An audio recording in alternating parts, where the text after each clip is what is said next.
driving very agitated, hitting cars, and then we saw him throwing his watch and his gloves down. You described this a little while ago, that he took his watch off, his glove, and he just throws them on the ground, right? You can see how upset he is, and just his whole attitude, everything he's done just tells you that this guy's really unhappy about something. And clearly they've seen this, they've studied him, they've watched him, and hopefully they have a better handle on just what kind of person they're dealing with in this pursuit. But as you pointed out, very difficult. There's not a whole lot you can do. There's very few ways that they can really try to stop him. They can't really do a pit maneuver. And now we saw that they have some motorcycle units right there behind him, and hopefully that will give them the upper handle on this whole situation. So they started off as definitely. They started off as a trying to stop this motorcyclist for speed. Obviously, he did not stop, and Officer Ming Shu with the CHP told us that there's no plate visible on this motorcycle, so they have not been able to see who it's registered to and make contact with anyone. They don't know if the stolen motorcycle or the person that it's registered to is the driver himself. But this has been going on starting in Rancho Cucamonga. Here we are now in Burbank. And hopefully he'll just have to stop when he runs out of gas, because he's traveled for some distance now. But there he is now, able to weave in and out of traffic now that there's heavier traffic, but you've got those CHP motorcycle units right behind him. Yeah, and this is...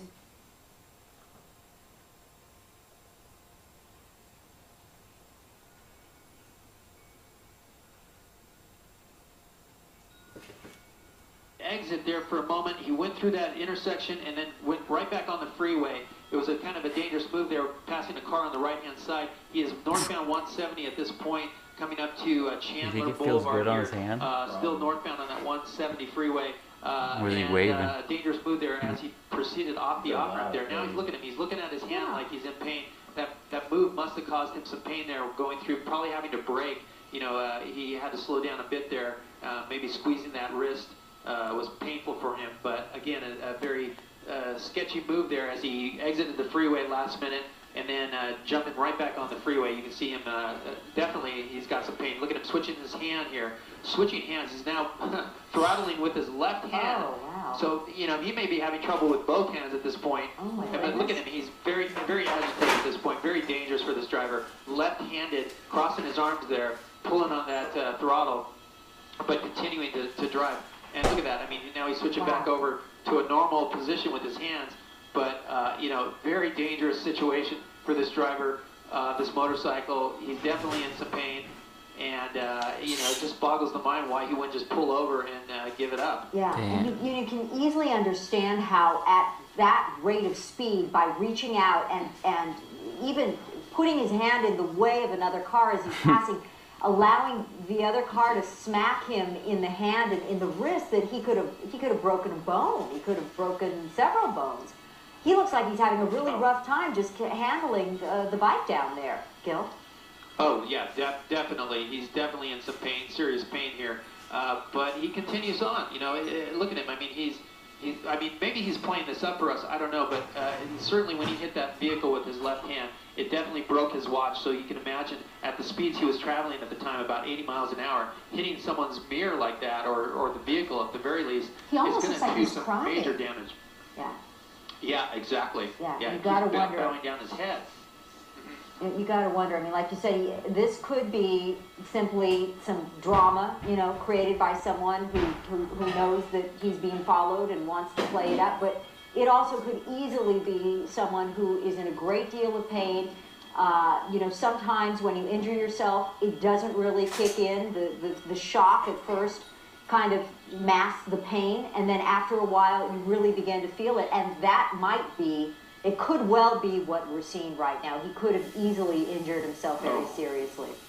Oh, this is very dangerous here. You know, he's picked up speed here really fast. He's approaching traffic on the 170 coming up to Roscoe. The traffic is always heavy here. There's a new bridge that they built here, commuter lanes here to get on that 5 freeway. We can see out the window that the traffic is backed up. You can see him passing cars. He's starting to slow down, shaking his wrist there, but very dangerous. Approaching the traffic, he speeds up. You know, it really speaks to this guy's mental status. I mean, thinking about, just the cars changing lanes. Look at that, real close to that motorcycle, almost hit it. Almost hit that fellow motorcyclist there. The question is, how can he control this motorcycle any further in all this pain? Yeah, Gil, thank you. Let's go to the phone right now. We have Officer Vince Ramirez with the CHP. And Officer Ramirez, can you tell us, you've got some motorcycle units behind this guy, right? That is correct. It looks like we have a couple of motorcycle units behind this vehicle. Again, each of these pursuits is different. In this situation, obviously, being a motorcycle being a little more agile and able to maneuver between vehicles. So, looks like he's running out of real estate here. But, Officer Ramirez, I'm so sorry to cut you off, but we're going to go back up to our Gil Levis and Sky 9 to tell us exactly where this guy is right now. He obviously went off the freeway into a construction zone of some sort. Where does this lead him, Gil?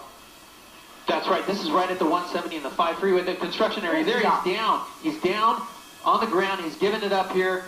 He didn't have anywhere to go at this point. The 5 freeway is just in front of him, and you can see he's just in agony there. But he went off into the construction area on that 170. There's officers with the guns drawn, both motor officers there with the gun drawn. They're talking to him at this point. They're seeing if he's going to resist or not, but he's not moving. And he's not complying with the officers. They want him to lay down, lay flat, and that's what he's done now. They've had to make him get into that position because he's not responding. There they go. The officer's doing a great job here, putting the cuffs on him.